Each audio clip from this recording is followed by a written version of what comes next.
یہ ویڈیو جو 2018 کی ہے اسے اس وقت سامنے لانے کا مقصد یہ ہے کہ وہ لوگ جو پارٹی کو ووٹ نہیں دینا چاہتے، جو پی ٹی آئی کے امیدواروں کو ووٹ نہیں دینا چاہتے، جو پی ٹی آئی کے ڈسپلن میں نہیں ہیں، کیونکہ پی ٹی آئی اس وقت عوام کے ساتھ، ملک کے ساتھ جو ظلم اور زیادتی کر رہی ہے اور جس طرح کا سٹانس جو ہے وہ اس وقت عوام میں ہے، تو اس کے بہت سارے اراکین ایسے ہیں کہ جو خود ان سے جان چھڑانا چاہتے ہیں، تو ان کو ٹیررائز کرنے کے لیے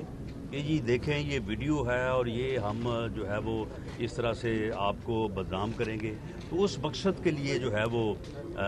ویڈیو لائی گئی ہے۔ حالانکہ وہ ویڈیو میں جو لوگ ہیں ان سب نے کہا ہے کہ یہ سارا جو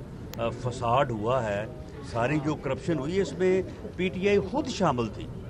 پی ٹی آئی کی لیڈرشپ جو ہے وہ شامل تھی۔ تو یہ صرف اور صرف وہ جو اس وقت سینٹ کے ووٹ کو آئیڈینٹیفائیبل کرنا چاہتے ہیں، اس کا مقصد بھی یہی ہے، اور اس ویڈیو کو چلانے کا بھی جو ہے وہ مقصد یہی ہے۔ لیکن اس مقصد میں یہ جو سلیکٹڈ ٹولہ ہے یہ بری طرح سے ناکام ہوگا، کیونکہ اب ان کے منہ سے، ان کے چہرے سے نقاب جو ہے وہ اٹھ چکا ہے، اور یہ بالکل اس وقت ایکسپوزڈ ہیں۔ ان کی فطرت کا، ان کی اوقات کا، ان کی پارٹی کے اندر بھی سب کو معلوم ہے اور باہر بھی معلوم ہے۔ اچھا رانا صاحب، واضح موقف نون لیگ کا کیا ہے کہ شو آف ہینڈ ہونا چاہیے یا نہیں ہونا چاہیے؟ انتخابات اب کس نیٹ پہ ہونے چاہیے، آئندہ کس نیٹ پہ ہونے چاہیے؟ پی ایم ایل این کا بڑا واضح موقف ہے کہ الیکشن ریفارمز ہونی چاہیے، لیکن وہ ایک پیکج کی صورت میں ہونی چاہیے۔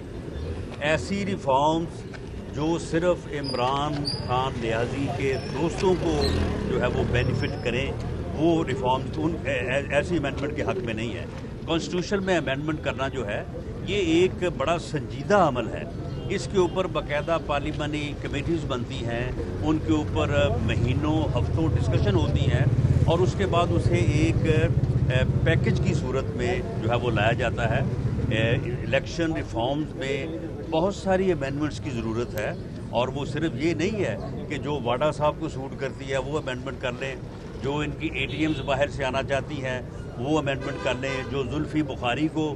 سوٹ کرتی ہے وہ امینڈمنٹ کر لیں اور باقی رہنے دیں۔ اس کے لیے ایک سنجیدہ لائحہ عمل اپنانے کی ضرورت ہے۔ اگر وہ حکومت اپناتی تو بالکل ہم اس میں تعاون کرتے، لیکن حکومت جو ہے وہ اس عمل کے اوپر نہیں گئی، تو اس لیے ہم جو ہے اس طرح سے پیس میل کانسٹیٹیوشنل امینڈمنٹس کے حق میں نہیں ہے۔ رانا صاحب کا جو ڈسکا میں ہوا ہے اس بارے میں کیا کہیں گے، جو طارق صاحب کو اریسٹ کیا ہے پولیس نے؟ دیکھیں، وہاں پہ عابد رضا صاحب ہمارے ایم این اے ہیں، ان کے سیکورٹی ایشوز ہیں، اس لیے ان کو گورنمنٹ کی طرف سے بھی جو ہے وہ سرکاری گارڈز ملے ہوئے ہیں، اور انہوں نے اپنے پرائیویٹ گارڈز بھی رکھے ہوئے ہیں۔ تو جو مخالف امیدوار ہے وہ ماس وائز کے روز کمپلینٹس کرتا ہے کہ جی ان کے پاس اسلحہ ہے، ان کے پاس اسلحہ ہے، تو اس مقصد کے لیے پولیس نے ان کو روکا، اور وہاں پہ جو ہے وہ بدمزگی ہوئی، جس بنیاد پہ لوگوں کو پکڑ کے تھانے لے جایا گیا، اور بعد میں پھر جب یہ معلوم ہوا کہ نہ تو ان کے پاس کوئی نجائز اسلحہ ہے اور نہ ہی وہ کسی غیر قانونی عمل میں جو ہے وہ ملوث ہیں، تو پھر اس کے بعد ان کو رہا کیا گیا۔ رانا صاحب، آپ یا فراز صاحب جو بھی آج کے کیس کے حوالے سے بتا دیں کہ فرد جرم کی تاریخ مقرر ہوئی ہے؟ دیکھیں، آج کا جو کیس ہے اس میں ہم ان کو یہ کہتے رہے ہیں اور اب بھی کہہ رہے ہیں کہ انہوں نے تقریباً جس دن مجھے اس جعلی مقدمے میں گرفتار کیا تو یہ ہیروئن تو ان کی اپنی تھی، اس لیے اس کے اوپر تو انہوں نے کوئی انویسٹیگیشن کرنی نہیں تھی، اور موقف ان کا یہ تھا کہ ایک ایسا انٹرنیشنل گینگ ہے جو پوری دنیا میں آپریٹ کر رہا ہے، پورے پاکستان میں، افغانستان سے لے کے پاکستان تک، اور پاکستان سے پوری دنیا میں آپریٹ کر رہا ہے، اور اس کا آج تک یعنی 2 سال ہو گئے، آج تک دوسرا اس گینگ کا جو ہے وہ بندہ نہیں پکڑا انہوں نے۔ تو مقصد یہ تھا کہ یہ میرے متعلق جو ہے وہ کوئی نہ کوئی اور کیسز مدعی کو بنائیں، کسی کو بلائیں وہاں سے، تو وہاں سے جتنے بھی ہمارے مخالفین تھے وہاں فیصل آباد میں، کوئی 250-300 بندوں کو بلا کے انہوں نے تھریٹ کیا،